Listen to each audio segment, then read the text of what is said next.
కార్తీక పురాణము 25వ అధ్యాయము. దుర్వాసుడు అంబరీషుణ్ణి శపించుట. అంబరీష, పూర్వజన్మలో కించిత్ పాప విశేషము వలన నీకి అనర్థము వచ్చినది. నీ బుద్ధిచే దీర్ఘంగా ఆలోచించి నీకు ఏ విధంగా అనుకూలించునో అలాగే చేయుము. ఇక మాకు సెలవు ఇప్పించండి అని పండితులు పలికిరి. అంతటా అంబరీషుడు, ఓ పండితోత్తములారా, నా నిశ్చితాభిప్రాయంను ఆలకించి వెళ్ళండి. ద్వాదశి నిష్టను విడుచుట కన్నా విప్రశాపము అధికమైనది కాదు. జలపానము చేయుట వలన బ్రాహ్మణుని అవమానపరచుట కాదు, ద్వాదశిని విడిచుటకు కాదు. అప్పుడు దుర్వాసుడు నన్నెలా నిందించును? నిందింపడు. నా పుణ్యఫలము నశింపదు, కావున జలపానమును సేకరించి ఊరుకుందును అని వారి ఎదుటనే జలపానమునొనరించెను. అంబరీషుడు జలపానమునరించిన మరుక్షణమునే దుర్వాసుడు స్నానజపాదులు పూర్తి చేసుకొని అక్కడకు వచ్చెను. వచ్చిన వెంటనే ఆ ముని మహారౌద్రాకారుడై కండ్ల వెంట నిప్పులు గక్కుచూ, ఓరి మదాంధ, నన్ను భోజనానికి రమ్మని నేను రాకనే నీవు ఎలా భుజించితివి?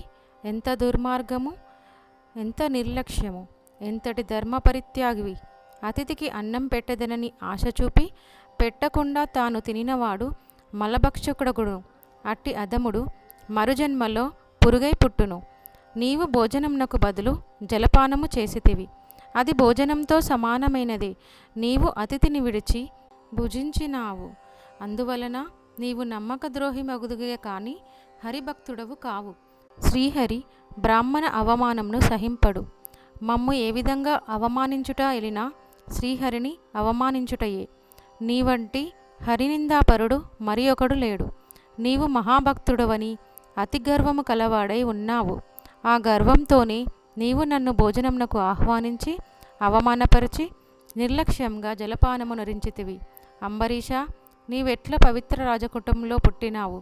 నీ వంశము కలంకము కాలేదా అని కోపంతో నోటికి వచ్చినట్లు తిట్టెను. అంబరీషుడు ముని కోపమునకు గడగడా వణుకుచు ముకులిత హస్తములతో, మహానుభావ, నేను ధర్మహీనుడను. నా అజ్ఞానంచే నేనీ కార్యము చేసితిని. నన్ను రక్షింపండి. బ్రాహ్మణులకు శాంతియే ప్రధానము.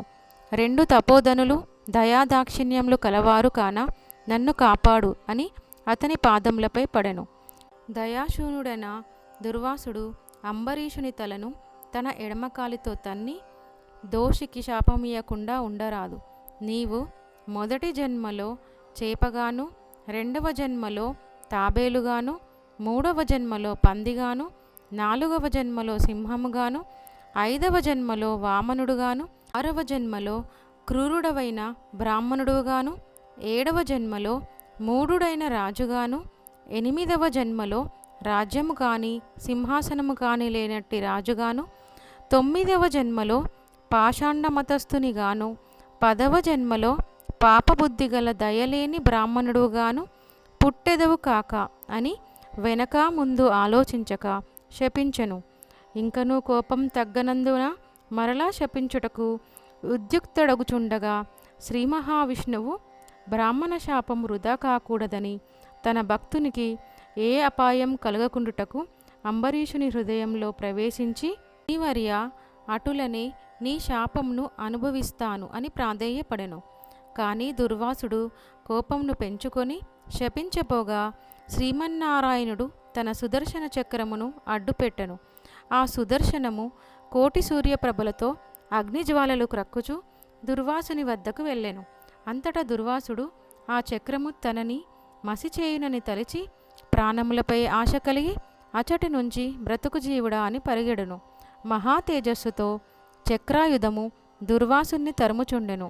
దుర్వాసుడు తనను కాపాడమని భూలోకంలో ఉన్న మహామునులను, దేవలోకంలో ఉన్న దేవేంద్రుణ్ణి, బ్రహ్మలోకానికి వెళ్ళి బ్రహ్మదేవుణ్ణి, కైలాసంనకు వెళ్ళి పరమేశ్వరుణ్ణి ఎంత ప్రార్థించినను వారు సైతం చక్రాయుధం బారి నుండి దుర్వాసుని కాపాడలేకపోయారు. ఇట్లు స్కాంద పురాణాంతర్గత వశిష్ఠ ప్రోక్త కార్తీక మహత్యమందలి 25వ అధ్యాయము 25వ రోజు పారాయణము సమాప్తము.